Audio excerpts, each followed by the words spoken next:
Hello, Rasa. Hi, Dad. How are you today? I'm good. Excellent. Are you ready to know everything?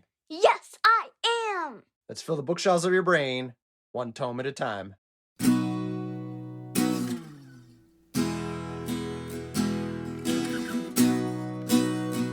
Today, I want to talk to you about two equal but opposite ways to get people's attention and respect. Ooh, tell me more. Be loud and be quiet. Huh? Now, you know me. I'm an experienced teacher, and I do a lot of public speaking.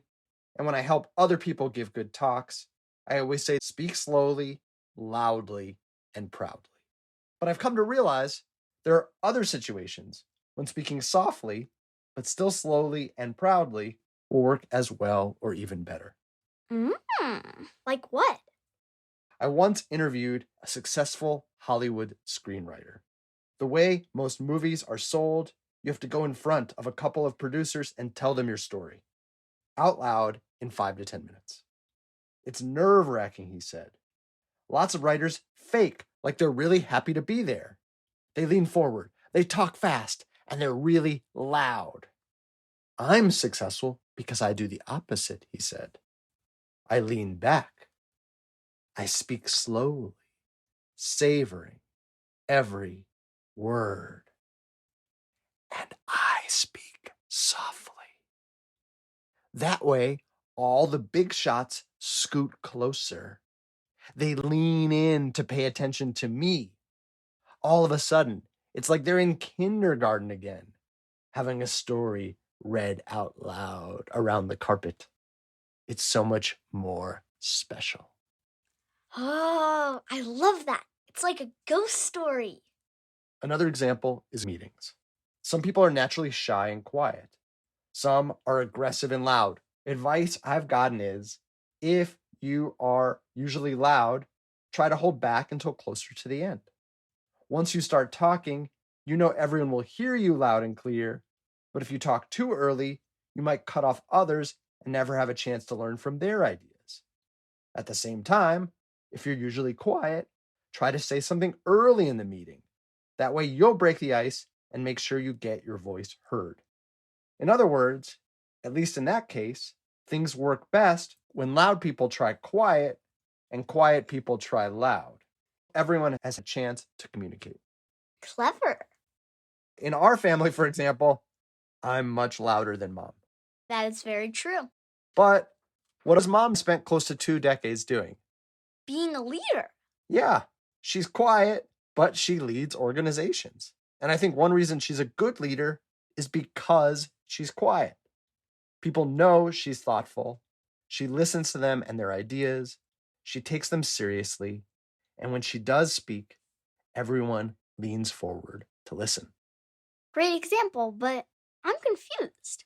Do you think I should be more quiet or more loud? I think that depends on you and your situation.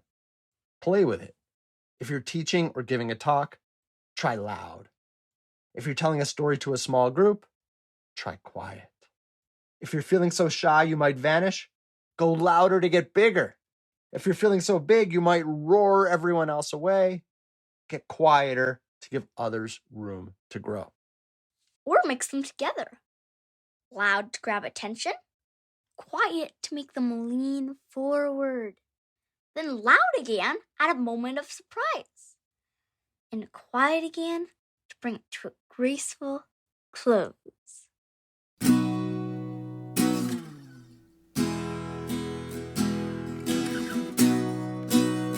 Are you ready for today's poem?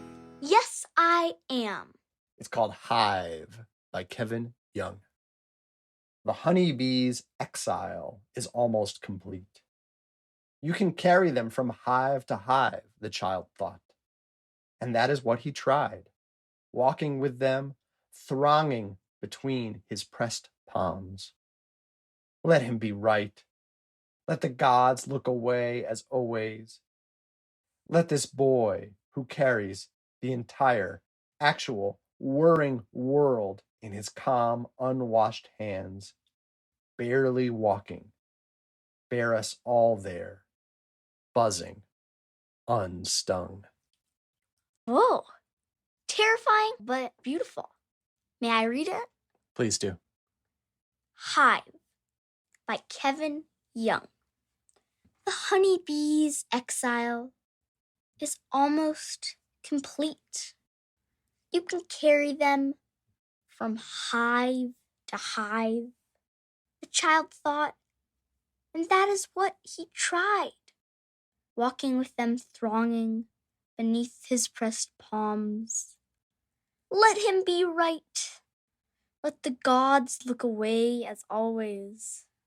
Let this boy who carries the entire actual whirring world in his calm, unwashed hands, barely walking, bear us all there, buzzing, unstung. Wow, that's amazing. I would think if you're carrying a bunch of honeybees in your closed hands, you'd get stung. Yeah, it's pretty clear what's happening here, but there's actually a bunch of different characters in this poem, more than you might think. There is? Yeah, count them. Who are the obvious ones? There's the boy and there's the bees. Those are two. And then there's the narrator watching, right? Oh, yeah. And then there's the gods protecting. And then it says bearing all of us there. So even we're and all people are included too. So really, that's 5, not just 2. Yeah. There's this twist where you think it's just boy and the bees, and then the narrator comes in, and then the gods come in, and then at the very end, we all come in too. Yeah. He calls the hive the entire actual whirring world. Do you think he means the entire world for just the bees or all of us? The real entire world? Well, I think it means both. Definitely it does mean a symbol for the whole world with all of us. Does that comparison work for you? That idea that we're children carrying the world or bees being carried in the world, and there's danger and there's buzzing, but there's beauty and delicacy too. And gosh, it seems really unlikely that stinging and explosions aren't going to happen, but maybe we can pray. Maybe we can pass through in peace. Yeah. Last little detail. He describes the child's hands as calm, unwashed. Why do you think those are the 2 description words he uses? Well, they're calm because he doesn't want to scare the bees away. And they're unwashed because he's been playing outside, so his hands are all dirty. Yeah. He's so innocent, maybe he doesn't even know it's dangerous. And at the same time, he's dirty in a way that's pretty pure. Yeah. And let's not forget the sweetness either. I don't know if it's going to go to the boy or the bees or the gods. But there's honey inside there. Yum.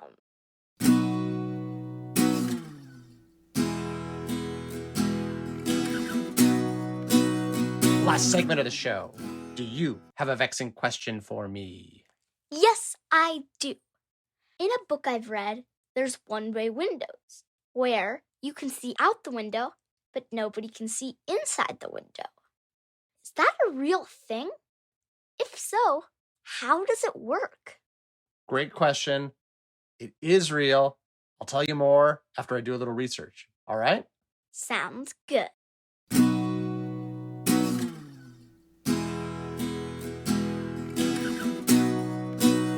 I'm back, and I have the answer to your vexing question. Yes, as I said, there is such a thing as a one-way window, or as some people put it, a one-way mirror.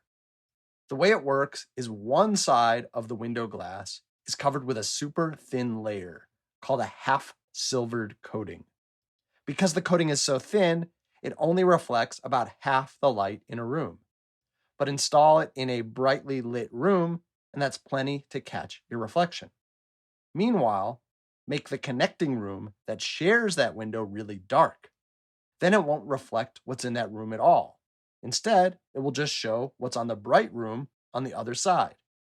The main uses I know for one-way windows or one-way mirrors are police stations and focus groups, where people can be interviewed in the bright room while they're observed by others in the dark room.